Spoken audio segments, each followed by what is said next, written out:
Ano? Di ba ganito yung itsura pag pinuli tayo? Bagong tuli, oh. Ano yan, oh? Bagong tuli? Bagong tuli, oh. Pero iba yung ano niya, mas ulo ka na. Iba yung ano niya, hindi pulitas eh.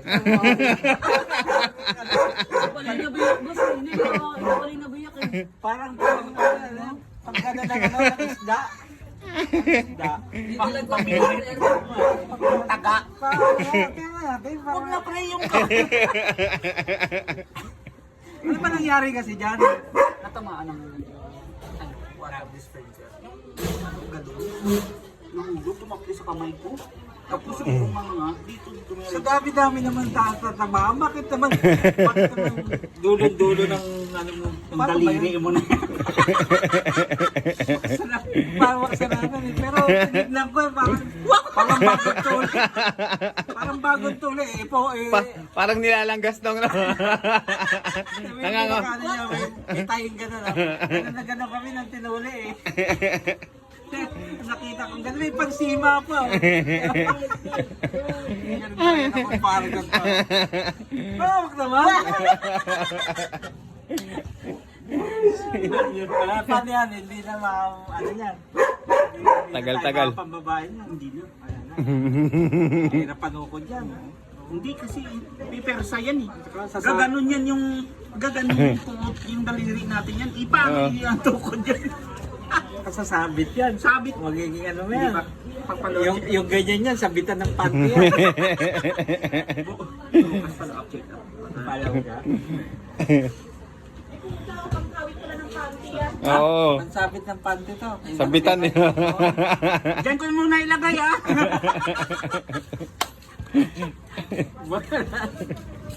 Talaga. Mga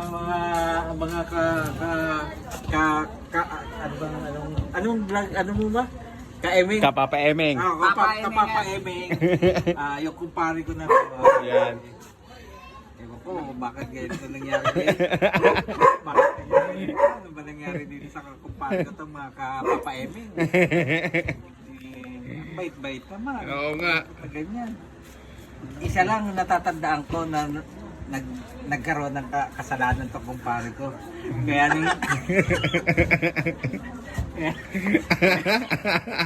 yung saan pumunta sila nito eh, kumpare ko na to eh. Nung pumunta kayo noon, kinabukasan nangyari yan. Oo. Oo. Gumawa ka ng kasalanan kasi. Ang Aray ko. nagturo sa akin yan, kumpari ko din. Kilala ko yun. Kilala natin yun. Aray ka. Pero hindi mo kasi namin yung kumpare. Ay, hindi. Alright yun eh. Pero siya ang tingnan eh. Eh, ano yung nangyari yan? Ayan tuloy. Eh, nangyari yan. Aray ko. Yung gabi kasi, umano ng kasalanan. Oo, Gumawa patay. ko ng yan ang dahilan. Yan ang Kaya mga kapapa-emeng, kung kayo gagawa ng kasalanan, huwag kayo sa parting kabiasnan. Sa malayo. Dapat malapit sa Malayo kayo, Dapat yung malapit sa simbahan para maano agad na ipagdadasal agad mo. Paglabas mo, Mababawasan agad no. tayo kabiasnan. Hindi tayong tawad. Yung nangyari. Pero masarap talaga yan. Aray ko. Mga kapapa-emeng, kumpare ko ha. Pare, magpagaling ka ha. Pag ano, lalanggasin ko yan. Kahit wala si anesthesia, pwede bunutin to. Ano. Bagong tuli. Kumpare ko, bagong to. Lalanggasin ng bayabas. Ay, nako, ang hirap niyan, mahirap. Nako. Buti, ganyan, dinugtong. Oh. Eh kung ano niyan, ikaw na si Rex. Rex Putol. Mapati yung paanan dito na, pinatawag na ka ba? Kapayeming. Okay na. Sige lang.